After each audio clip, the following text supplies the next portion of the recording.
السلام علیکم ورحمۃ اللہ وبرکاتہ۔ تو آج ہمارا ٹاپک ہے شاورید کشمیری کی پہلی غزل۔ شاورید کشمیری کی پہلی غزل جو اس طرح ہے: مستی اپنی شراب کی سی ہے، آب و تاب آفتاب کی سی ہے، لوگ جاگے ہیں لیکن آنکھوں میں کیفیت ایک خواب کی سی ہے، روز و شب ہے کوئی ورق گرداں، حالت اپنی کتاب کی سی ہے، تیرے رخسار و لب کی رہنائی ناود میدہ گلاب کی سی ہے، ابھی کتنے پھرات ہیں بے فیض، ابھی کتنے پھرات ہیں بے فیض، جو چمک ہے سراب کی سی ہے۔ تو پہلے شعر میں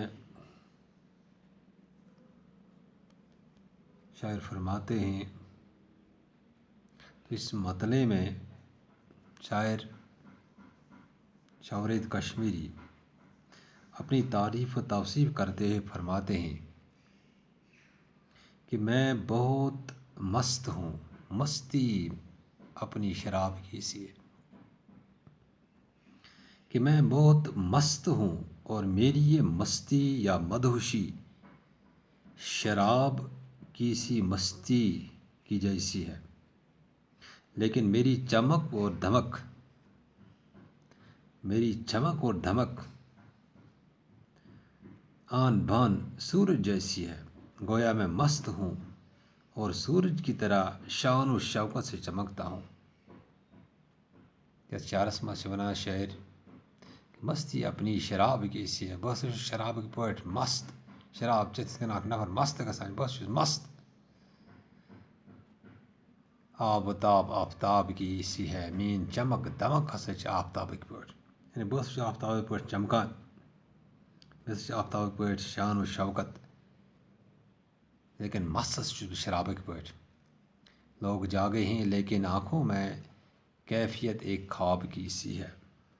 تو شاعر فرماتے ہیں کہ لوگ تو نیند سے جاگ چکے، لوگ جاگے ہیں لیکن آنکھوں میں، لوگ تو نیند سے جاگ چکے ہیں یا بیدار ہو چکے ہیں، لیکن وہ بیدار ہو کر بھی ابھی نیند میں ہی مست ہے، گویا کہنے کو تو جاگے ہیں لیکن اصل میں لوگ ابھی غفلت کا شکار ہیں۔ جاگے ہوشیار، جاگے کس کو کہتے ہیں؟ ہوشیار، کیفیت حالت، لوگ جاگے ہیں لیکن آنکھوں میں، لوگ ہسا چھِ ہوشیار گٔمٕتۍ، لوگ چھِ ہوشیار، تِم ہسا چھِ وٕچھان، لیکن اگر تِہنٛز حالت وٕچھو أسۍ، اگر تِہنٛز کیفیت وٕچھو أسۍ، اگر تِہنٛز کیفیت وٕچھو أسۍ، تِم ہسا چھِ غفلتس اندر، ہوشیار چھِ تِم لیکن خوابس اندر، خوابُک مطلب چھُ کہ تِم ہسا چھِ غفلتس اندر، لوگ غفلت میں ہیں اس طرح کے، لیکن اصل میں لوگ ابھی غفلت کا شکار ہیں، کیونکہ وہ نیند میں مست ہیں، غفلت میں مست ہیں۔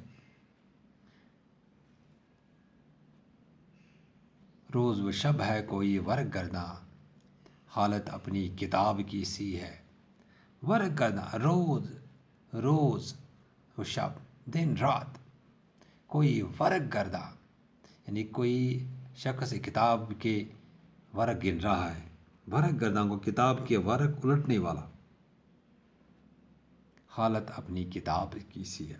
تو شاعر فرماتے ہیں کہ میری حالت ایک کتاب کی طرح ہے، جس کے ورق کوئی دن رات گنتا رہتا ہے یا پلٹتا رہتا ہے، جس طرح ایک ایک ورق پلٹ کر آخر کتاب ختم ہو جاتی ہے، اسی طرح میری زندگی کے دن بیت رہے ہیں اور ہر بیتا دن میری زندگی سے کم ہو رہا ہے، اور جلد ہی میری زندگی کتاب ختم ہو جائے گی۔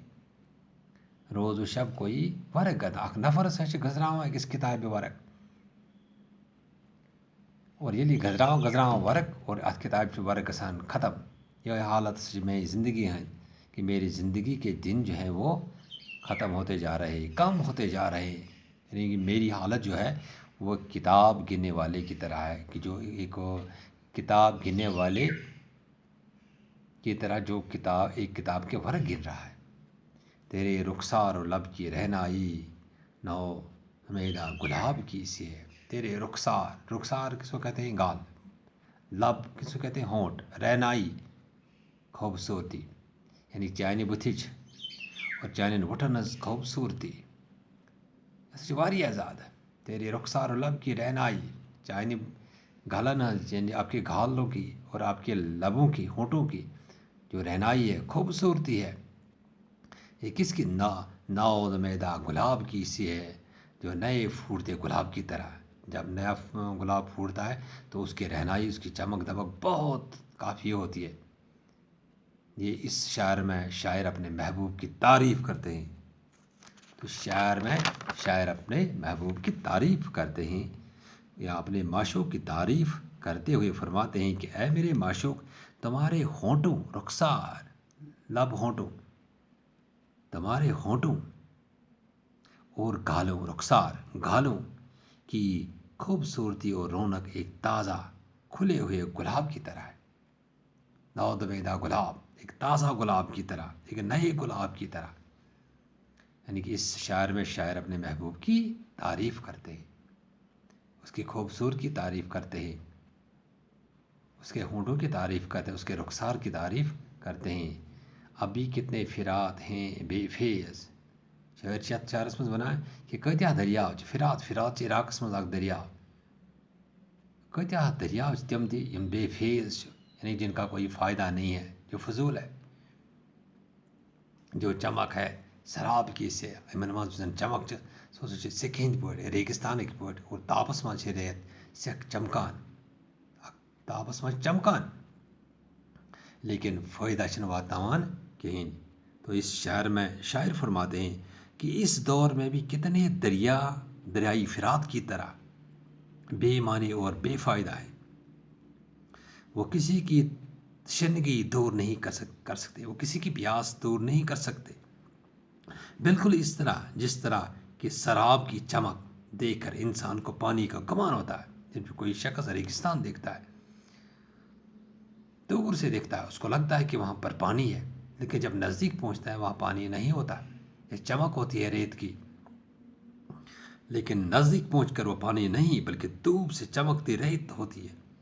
اسی طرح فرات وہ دریا ہے جو کربلا سے گزرتا ہے، یعنی جو عراق میں سے گزرتا ہے کربلا سے، اور جس کے پانی پر یزیدی فوجوں کا پہرا ہونے کی وجہ سے کربلا کے شہید پیاسے رہ گئے. یعنی کہ حضرت امام حسین رضی اللہ تعالیٰ عنہ اور اس کے ساتھی پیاسے رہ گئے. اس وجہ سے فرات بے فیض تھا.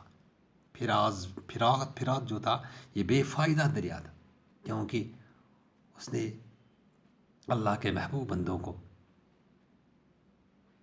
ان کی وجہ سے ان کو پانی نہیں ملا، پیاس نہیں بجھی. یعنی ایسے لوگ، شاعر فرماتے ہیں کہ ایسے بے فیض دریا آج بھی ہیں. یعنی ایسے بے فیض دریا، یعنی کہ ایسے بے فیض لوگ، بے فائدہ لوگ آج بھی اس دنیا میں موجود ہیں، جن کے پاس دینے کو اگر بہت کچھ ہے، ان کے پاس دن دولت ہے، بہت کافی ہے، ان کی چمک دمک محض سراب کی جیسی ہے، یعنی بے فائدہ ہے. ان کے پاس دولت ہے لیکن دوسروں میں اس کا حصہ نہیں پہنچاتے. اب یہ جو لوگ ہیں یہ فرات کی طرح ہے، بے فائدہ ہے، کیونکہ ان سے مستحق لوگوں کو فائدہ نہیں پہنچتا، کوئی آرام نہیں پہنچتا. تو امید ہے کہ آپ کو یہ تھوڑا بہت سمجھ میں آیا ہوگا، تو آپ کتاب پر بھی اس سے نظر دیں گے. انشاءاللہ دوسرے لیکچر میں پھر اس کا ریویژن کر لوں گا. باقی وسلم، شکریہ.